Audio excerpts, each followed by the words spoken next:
Hello, everybody, and welcome back to the Drive Pink Dialogue.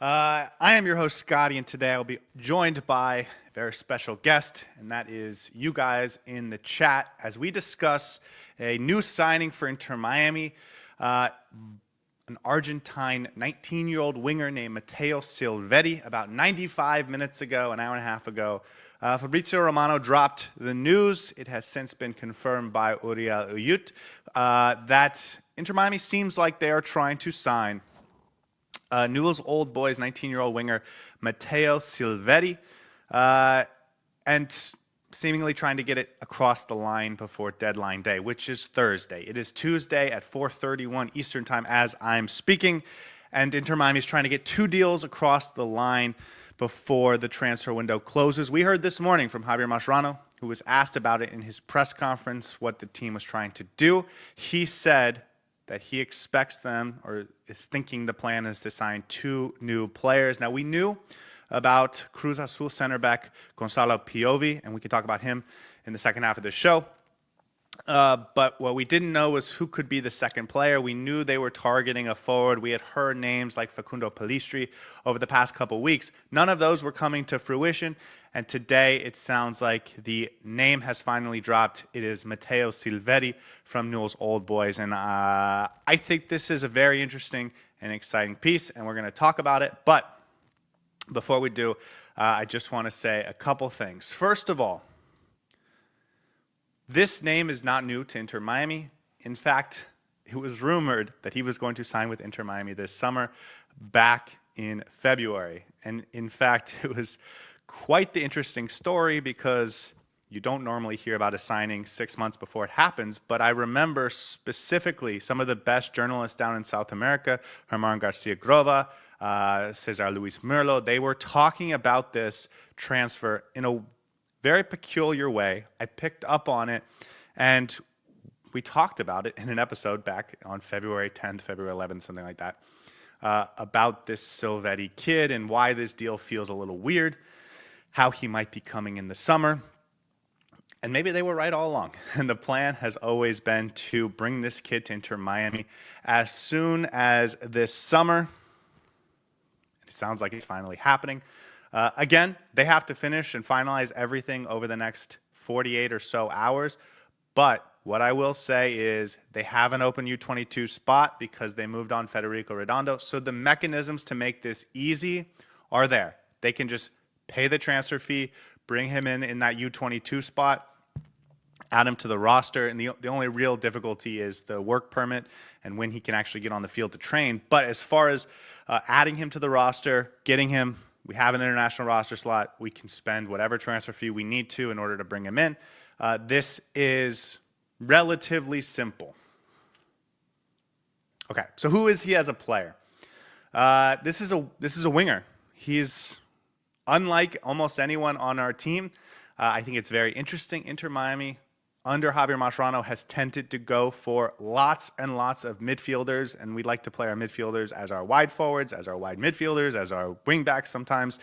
And they've kind of lost all of the true wingers on their roster with the exception of Lionel Messi, who still plays more of a central second striker, number 10 type of role. So this is a team devoid of wing play. Robert Taylor was traded away. Julian Gressel was traded away. Leo Alfonso even was traded away. Fafa Bicot has not gotten a ton of minutes this season. We will talk about him a little bit more over the course of this episode.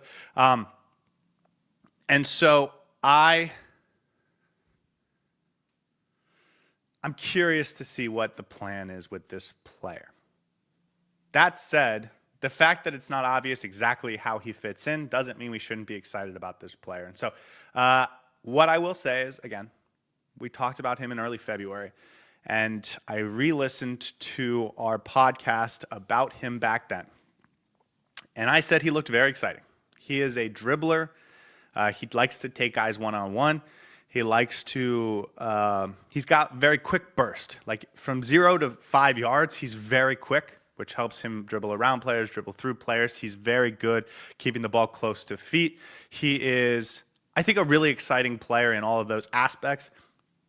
He's also quite physical. He's not tall. He's, 5'9", 5'10", but he's thick. He's got broad shoulders. He's got a lot of muscle. And so when you combine those two things together, the short area quickness and the physicality to use the shoulders to keep guys off, I think this is a very, very exciting one-on-one type player in short areas of the field. So, and the other thing I wanted to mention is he's got a kind of a nice shot on him with both legs. He likes to pull out those curlers to the far corner, and he does it pretty well. So I want to identify that as his biggest skill set. And ironically, back in February, the player I would have most closely compared him to was Robert Taylor. We know Robert Taylor likes to take a step to his right and then fire a shot into that far corner. I kind of get the same sense with Mateo Silvetti. One thing I do want to say, because I know a lot of people are getting excited about his highlight film, and there's some quick tapes going around on Twitter, on YouTube. Be careful about the highlight tapes because a lot of them are against the B team, like him playing for the Argentine U21 league or two-league team. So a lot of the players he's dribbling through, especially the dribbling highlights, are against like the amateur players, not the senior team Argentine players. He does have some really nice goals. Last season, in fact, he had a unbelievable goal against Deportivo Riestra. And so he's got big-time goals at the senior team level. But he's very young. And I just want to make sure we come back to that because I think that's a big aspect of this transfer. I'm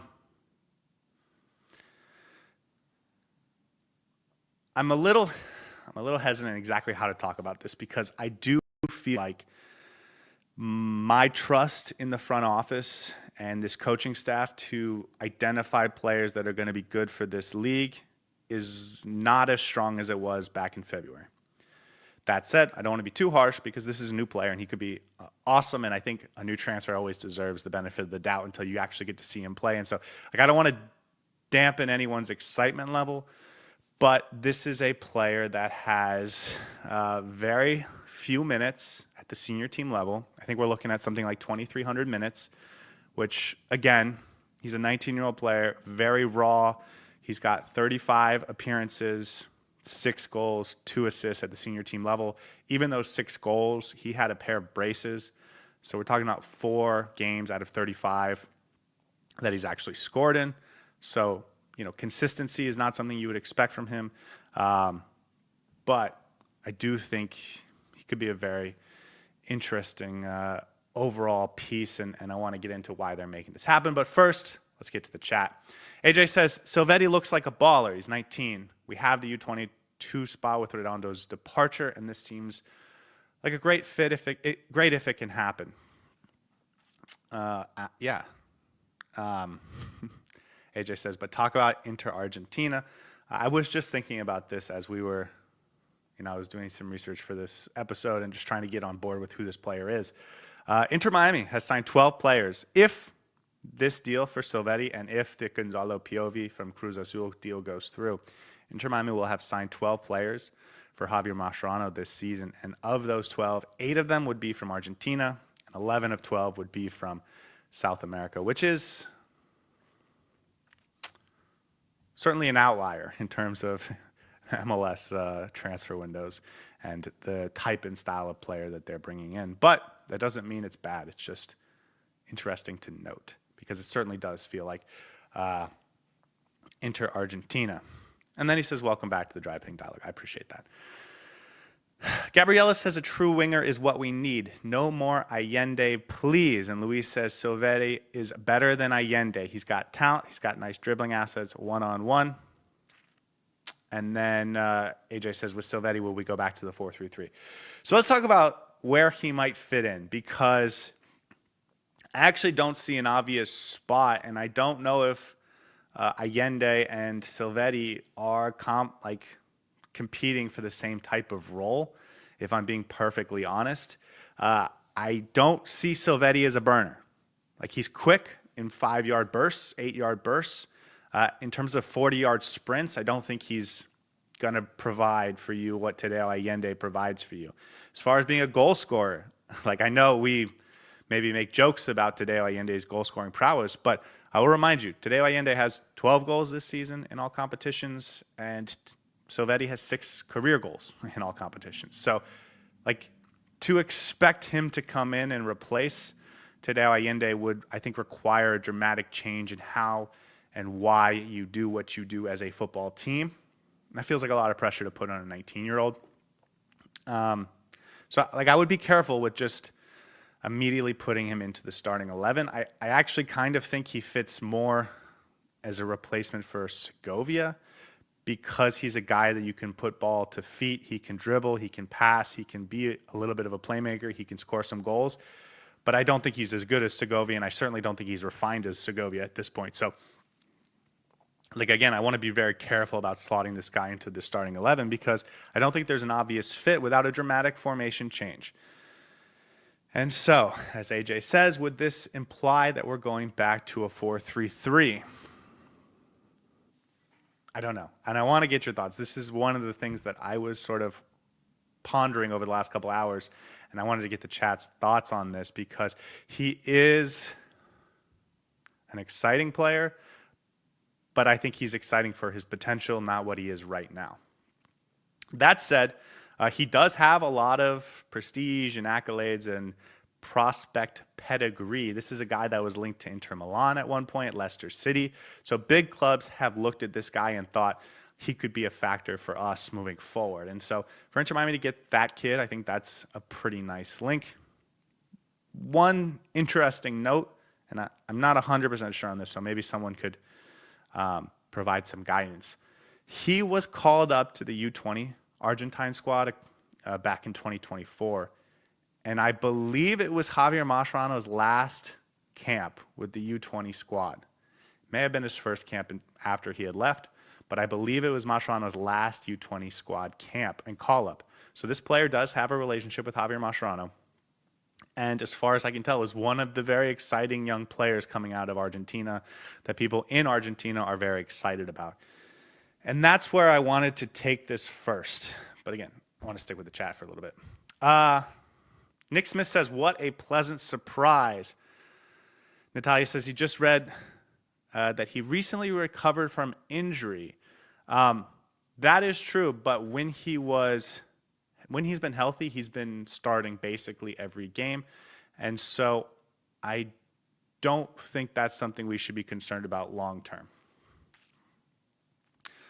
One of the things I should have mentioned back in February when this was first talked about, it was implied that the deal would be for $5 million up front and a $3 million extra in add-ons. So we're talking about a $5 to $8 million player. Again, it's a U22 transfer, so it won't make much of a difference, exactly what that fee is. But for anyone wondering, that's what the rumors were back in February, and I don't think I've seen anyone report it today. So that's just a best guess, but one based on something more than just, a guess. Okay, I want to have like a broad-based conversation about this kid because he is a very exciting young talent that people think has a high ceiling, and he's got some real skills that I think for a 19-year-old really pop. He does take guys on one-on-one. He's very aggressive in how he handles the ball. He does have sort of that nice curling shot and seemingly can play on both sides, which is a little surprising for a player of his age. That said, he's 19. He's played 2,300 professional minutes. This is a very, very, very, very, very raw player. Inter Miami has done this before. They went out and signed Julian Carranza. They went out and signed Matthias Pellegrini. And these are very similar profile of players in terms of their age, the amount of minutes they played, the pedigree, the expectations. And for Carranza and Pellegrini, I think it absolutely derailed their career in a lot of ways. I know Carranza has found himself in Europe and having an impactful career, but certainly they didn't become what Inter Miami and many of the fans and expectations kind of thought they would become. And they're their trouble, maybe is the wrong word, their lack of development in Inter Miami, I do think played a big role in that. Obviously, both of those guys left when Inter Miami got their penalties for the violations in year one, and so they kind of had to move them on to other MLS teams. And Pellegrini's back in Argentina at sort of a mid-table team. Carranza, I do think, went to Europe with PSV for a bit, but again, those guys did not live up to the sort of expectations that Inter Miami fans would have loved to see, and certainly the friends and family of those players would have expected. And I think the reason that's important to say is because in the MLS, you can't not be ready to play and still get minutes. And for this kid, again, he's not lighting the world on fire in the professional league of Argentina. He is very young, very raw, not super refined in terms of his in-game decision-making and all that stuff. And if you are not ready for the league, you're not going to get minutes. And that's especially true on an Inter Miami team that's trying to win every trophy. And so if this kid comes in and he's just as good as Tadeo Allende, sure, he'll play a ton. If he's just as good as Segovia, he'll be a superstar. But if he comes in and he looks like a 19-year-old, like Santi Morales or like Tyler Hall or whatever, and I'm not expecting him to be at that level. I do expect him to be worthy of a U20 roster slot. But if he's not going to play a ton. He's not going to get the development that he might need. And so I think everyone needs to just be prepared to be patient with this kid and sort of not have too high of expectations. And I want to be very clear because that can ruin a kid's career, especially if you start losing confidence, especially if you start not believing in yourself. You're in a different country. You don't necessarily speak the language. It can be overwhelming as an experience, and it can be tough, and it can really derail players' careers. So I just want to make that very, very clear. That said, I think the reason they're signing him is because they think he's going to be a superstar. And not because they think he's ready now, but they think he's going to become something really special. One of the things about the U22 initiative is you can sign players that are 18 and you can sign players that are 22. And if you're signing a player that's 22 and he's looking to move on to the next level, someone like a Federico Redondo, someone like a Diego Gomez, Telasco Segovia, you might only have them for 1 season, 2 seasons. If you sign a kid that's 19, you're probably going to have them for 3 seasons. And so if you believe this kid is going to be an absolute superstar, maybe not ready yet, but in 3 years he's going to be an absolute diamond, you go get him now. And I think that's what's happening here. That's exactly what I thought back in February when we first heard about this kid. He had only played a few minutes in the Argentine league at the senior team level, but Javier Mascherano would clearly have known him. The front office now has known about him for the last 6 months. They've been following him. And so I think this is a kid that they think is going to be a superstar, and they want to get him in the building right now. And if they can do that, they're going to do that. They have the U22 spot available, and that's exactly what they're planning to do. And I think that's a pretty good plan, if I'm being honest.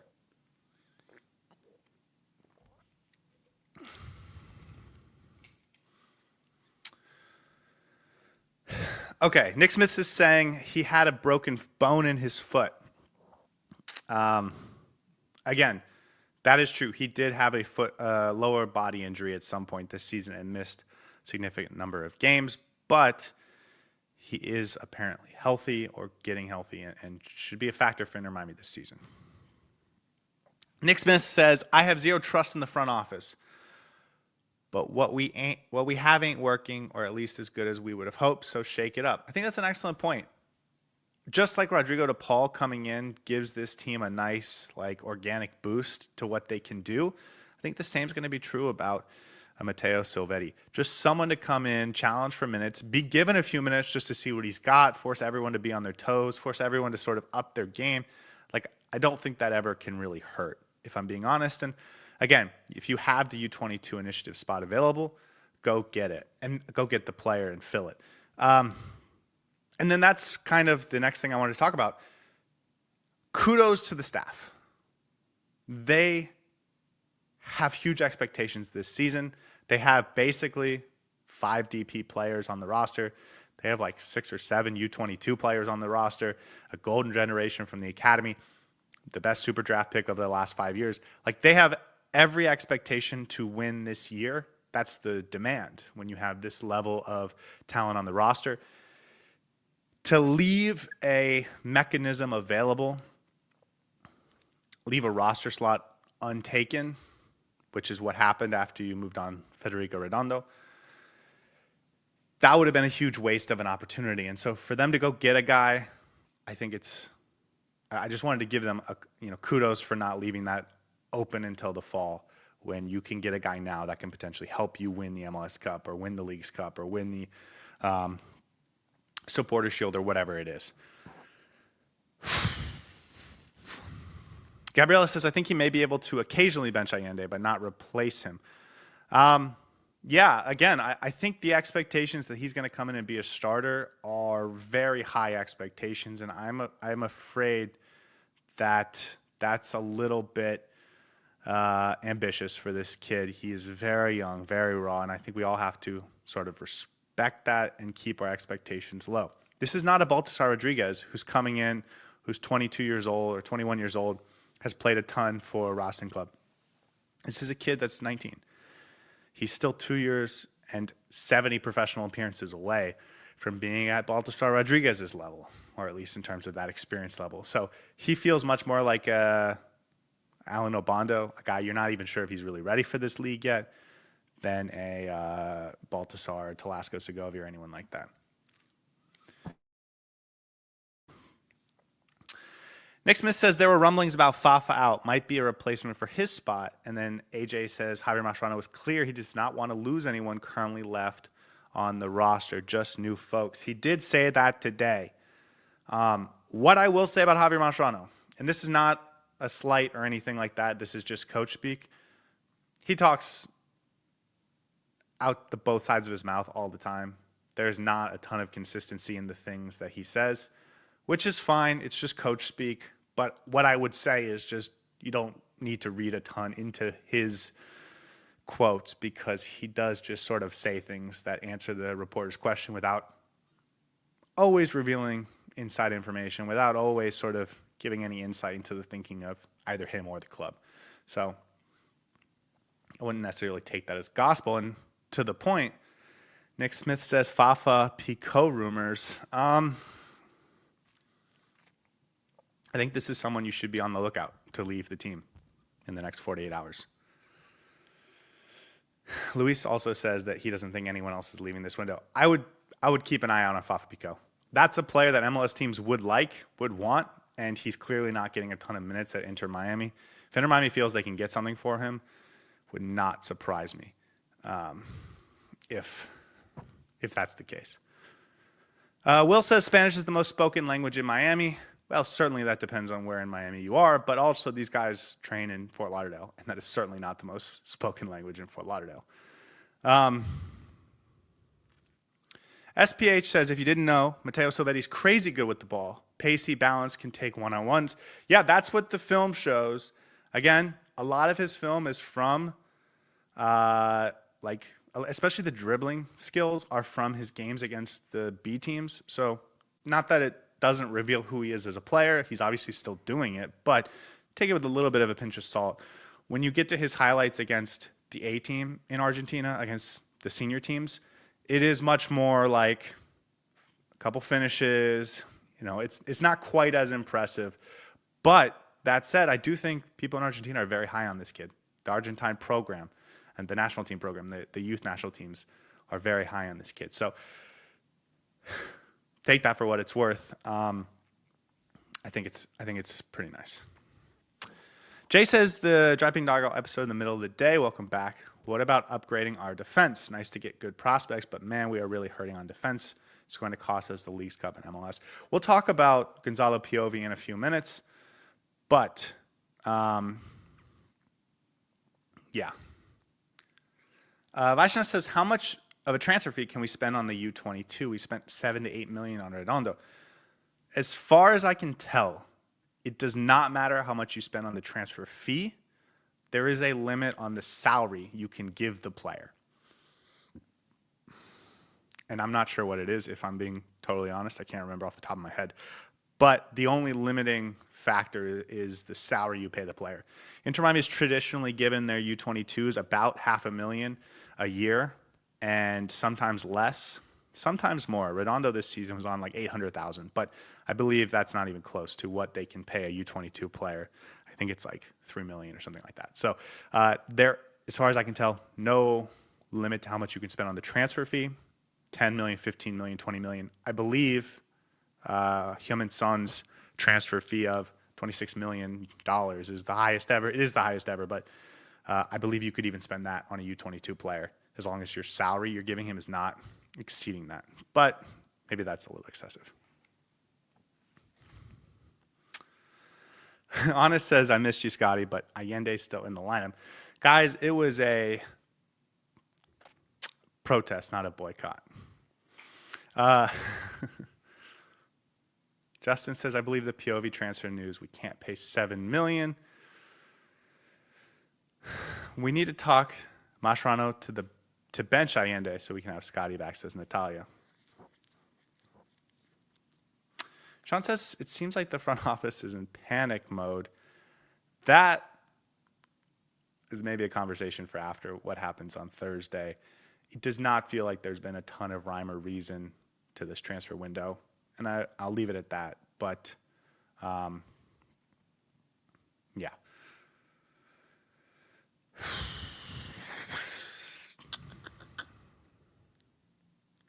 Natalia says, can't believe how they agreed to selling Redondo for a reduced fee. Well, listen, this is something to note. Maybe they wanted this kid.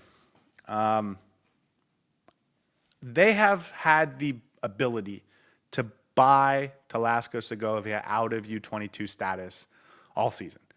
His cap charge after sort of taking him out of U22 status would be about $1 million, which they could make happen. So they've always been able to open up a U22 spot if they wanted to. They haven't done that with Segovia. Instead, they sold Redondo and are now replacing him with Silvetti. But as far as Redondo is concerned, I think it makes a lot of sense from his perspective. His value is not going up. At Inter Miami, his playing time was about to drop significantly with Rodrigo de Paul coming in. And so for him to get a move to Europe, I think is best case scenario for him. And he now gets to start his career over with a new opportunity in La Liga where he is where he wants to be. I'm sure he wants to move up the table in La Liga in terms of the club he's at, but he's in the country. He's going to be playing those types of teams, and he's going to have the opportunity to impress them head-to-head. That said, apparently his new club, Elche, the ownership is the same people that are his agents. So apparently there's some funny business potentially there that explains why he is making that move. But again, like, if they felt they needed to open up a U22 spot for Silvetti, and they did that by selling Redondo, again, it could be something that makes sense. And then Cynical Tube says, welcome back, but Sor did great. I agree. I listened to the episodes, and Sor is, as I know very well, phenomenal. And so I knew he could hold down the fort without me. Okay, I just want to see if there's any updates on Twitter because this is obviously like a live story. But if not, then I want to get to a conversation about Gonzalo Piovi. And I'm hoping you guys can explain to me what's going on here because I've been following this story as well. And it seems like Cruz Azul wants $7 million for this kid. Not kid, he's 30 years old. And Inter Miami cannot pay $30 million. So I don't know what the deal is there. It would be incredible if this all ends with Inter Miami not getting a center back because they spent 3 weeks negotiating with Cruz Azul and then weren't able to make a deal happen.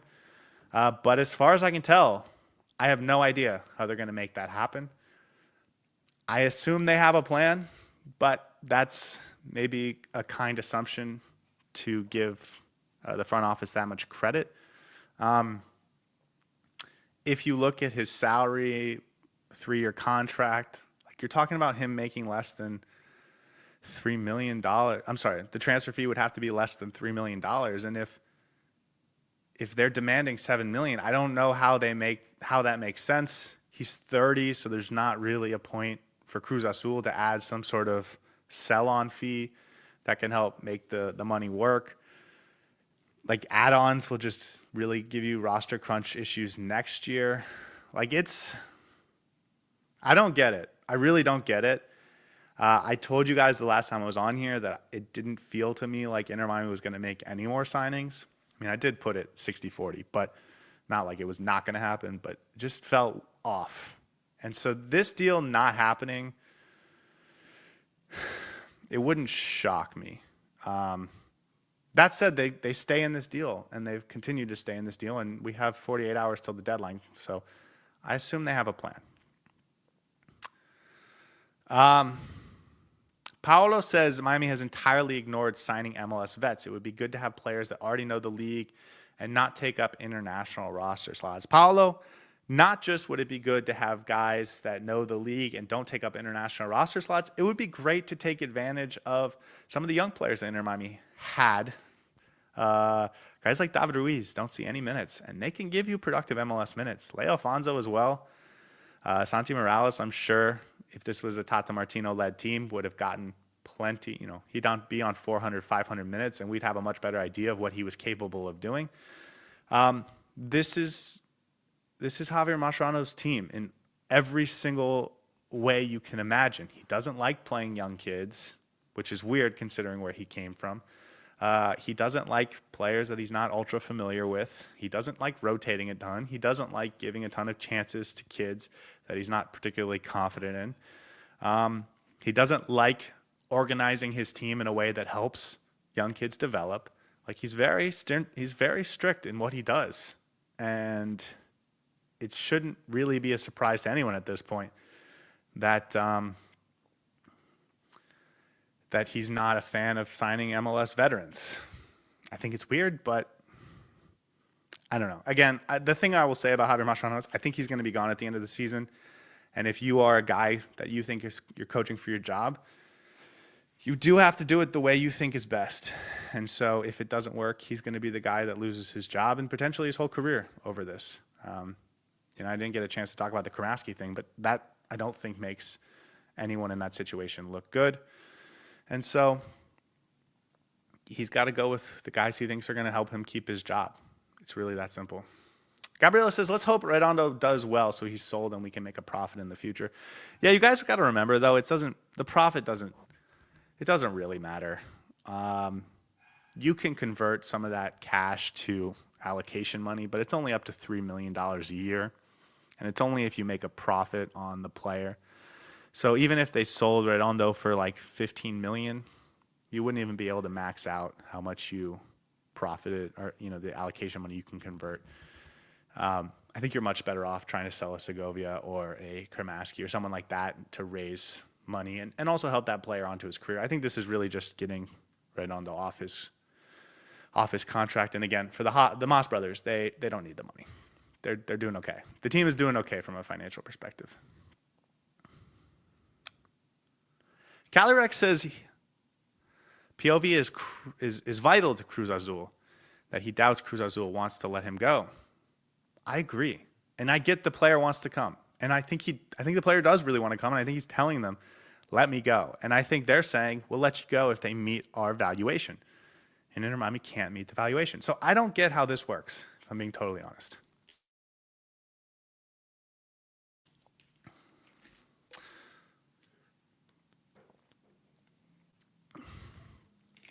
Luis says $7 million makes no sense. It's a DP contract.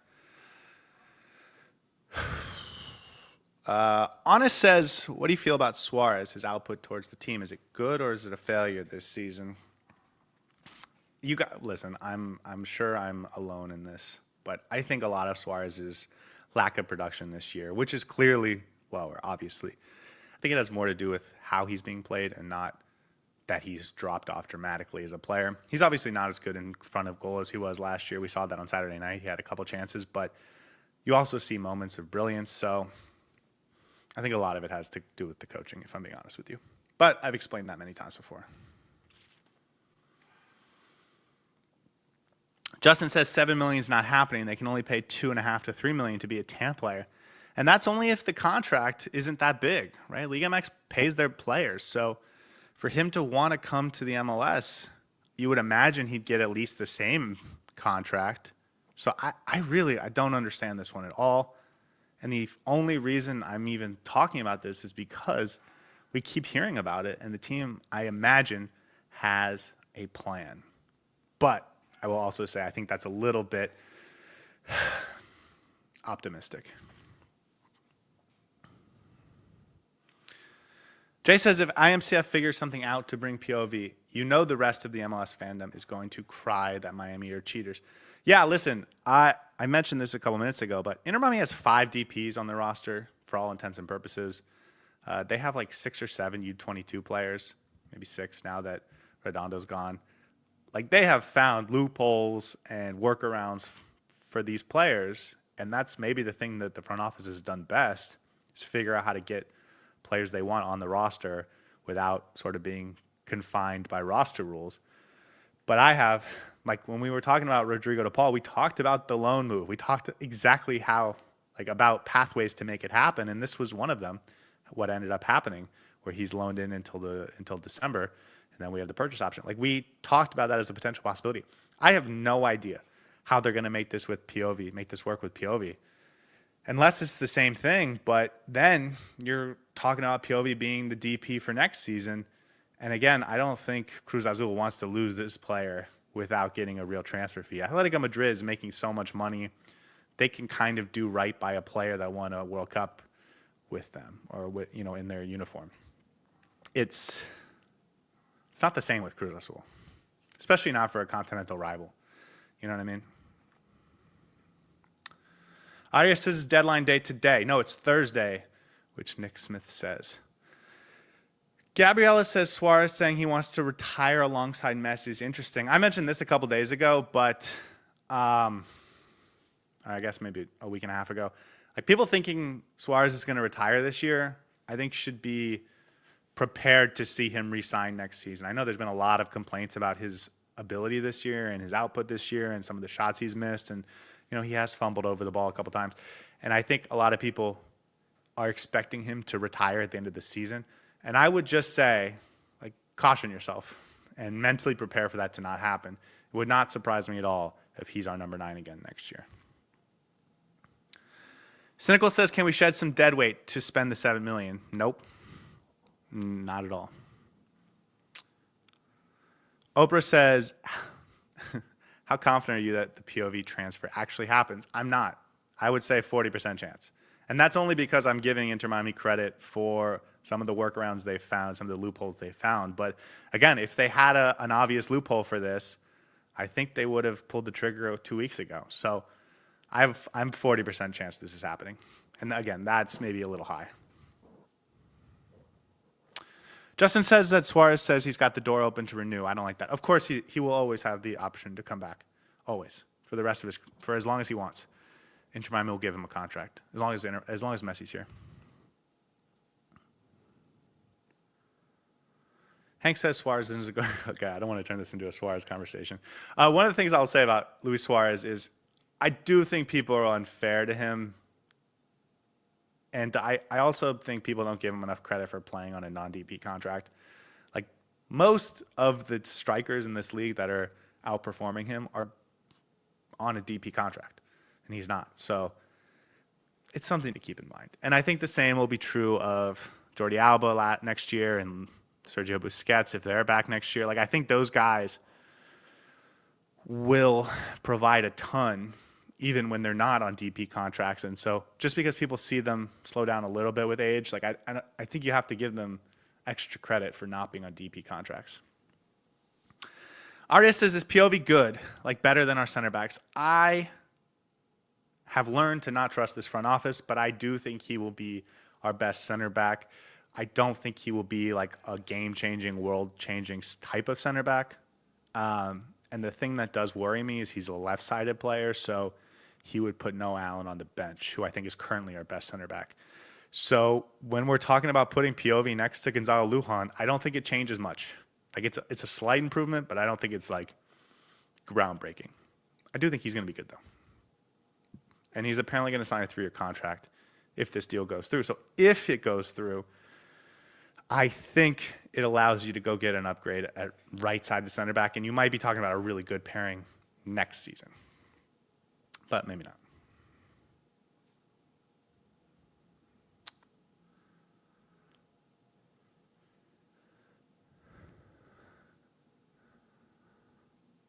Oprah says, if we actually had a coach that was good, then this team would be a serious contender.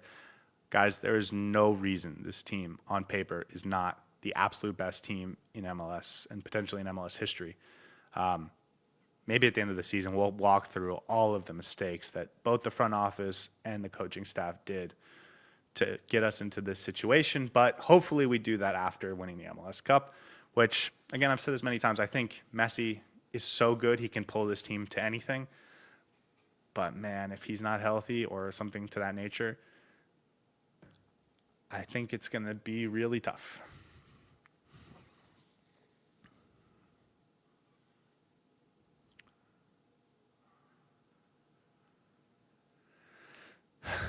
A different Oprah says, do you think Inter Miami sacks the coach by the end of the year? We need a coach with actual experience. Every loss we have is us getting played off the field, which is unacceptable.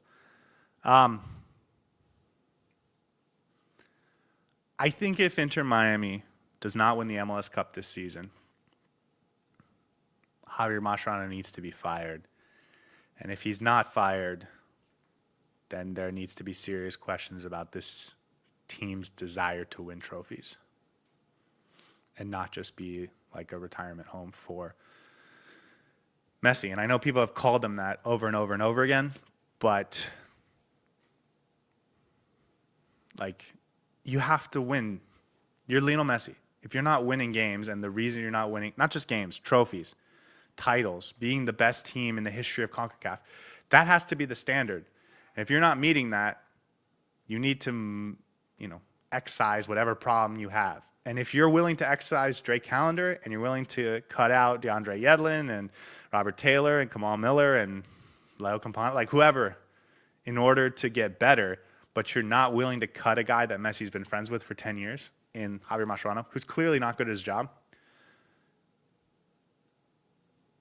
Like you're really telling your fans something. And you're heading into a new stadium and all this stuff. Like, that would be tough.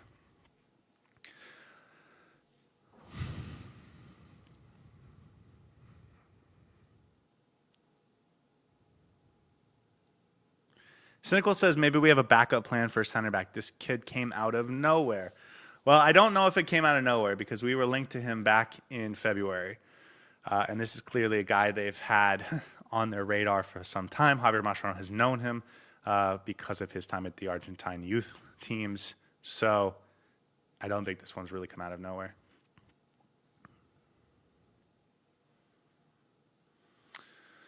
Okay, guys, I just wanted to run something quickly on Mateo Silvetti. I don't want to be unfair to him. I think he's an exciting prospect. I'm not sure he's ready to come into the MLS and contribute right away. And so I think we need to be very patient with him. And I hope this deal gets across the line because I'm excited to add a new player, and I think it could be a lot of fun. So I will end it there.